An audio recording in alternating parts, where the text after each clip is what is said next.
Welcome to the Photography Minimalist. For this video I thought I would try something different. It's not like it's never been done before, but it's something which I do not do on a regular basis. But it really fits into my minimalistic approach on film photography. Let's start with the camera, which is a Voigtlander Vitoret Viewfinder camera from back in the day, and it was sold as an entry-level camera. It's a camera which you use full manual, which means you determine shutter speed and aperture. And as I mentioned, it is a viewfinder camera, so you also determine or measure the lens to subject distance to make sure that your subject is in focus. It does not have an internal light meter. It is a very basic viewfinder camera. You can pick these cameras up almost anywhere for quite little money. I actually paid €3 for this camera just a few weeks ago, and I consider it to be in mint condition. There are, however, one or two quirks that you need to be aware of when using this camera. The first one I would like to mention is that when you advance the film with the advance lever, it almost feels like there's no film in the camera.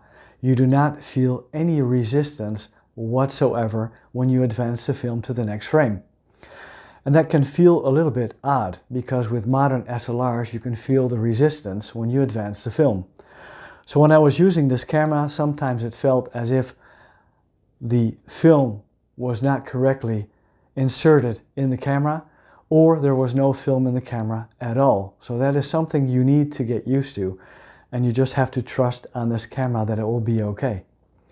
The second thing that I would like to mention is that it does have a very difficult shutter button to press. So when you press down on this button and you're using slower shutter speeds, it could occur that you have camera shake when you press the shutter, and you'll get photos which are out of focus.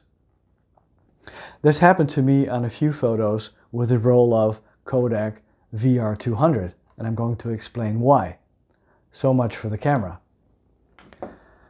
The film.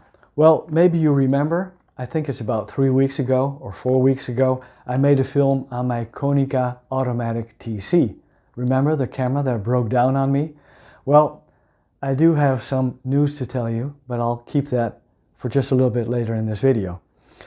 In that camera bag, there was a packet of 3 rolls of expired film. And I have quite a few expired rolls of film lying around, which normally I do not use. And I thought, what the heck, let's just try a roll of this film. The rule of thumb is that if you're using expired film, you should overexpose by 1 stop for every 10 years of expiration. The expiration date on this film is 2010, and as we all know, we're in 2021. So I thought, well, that's about 10 years, so I'm going to overexpose this film, and I shot this film at 100 ISO instead of 200 ISO. That's because film does lose its sensitivity over the years. And of course, it all depends on how this film has been stored over the past 10 years, which for me is one big question mark. That's always the case with expired film that you purchase or get free from someone else. You never know how they stored the film. So it's always a surprise what kind of results you can achieve. But anyway, let me relate the 100 ISO back to this camera. As you know, I travel to Den Helder on every Monday and Friday to take the ferry to Texel. So I've been making some photos in the early morning light at 100 ISO. And then I bump up against the fact that I'm shooting at maybe 1/30th of a second at an aperture of 5.6 or 4. First of all, when I'm shooting at such a low shutter speed, and we do have a difficult shutter release button, camera shake comes into play, and some of your photos can render out of focus, something to take into account. Another thing is when you're using larger apertures, you're getting a shallower depth of field. That means that your estimation of the lens to subject distance, or your measurement of that distance, needs to be more secure to make sure that your subject is in focus. So I've been using this camera in the early morning, struggling with these issues, and I have used it also later in the afternoon at 1/25th of a second at f8 or f11, which are better apertures for this camera for better overall sharpness. Something to take into account. Let me tell you that I recently picked up a new, it's of course second-hand, Konica Automatic TC. And this time around I got it including the 40mm 2.8 lens. So I now have the 28 wide angle, the 50mm standard, the 40mm 2.8 and the 135 3.5. So I have a set of 4 lenses, and this camera actually works much better than the other Konica Automatic TC, which broke down on me.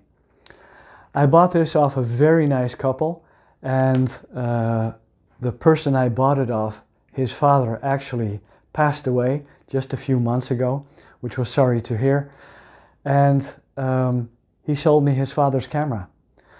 And that's the nice thing about photography. It's not only the camera, but it's also the story behind the camera. And for the camera and lens combination, I paid 30 euros, which I think for both of us is a fair price. So now at least I'm able to make part 2 on the Konica Automatic TC.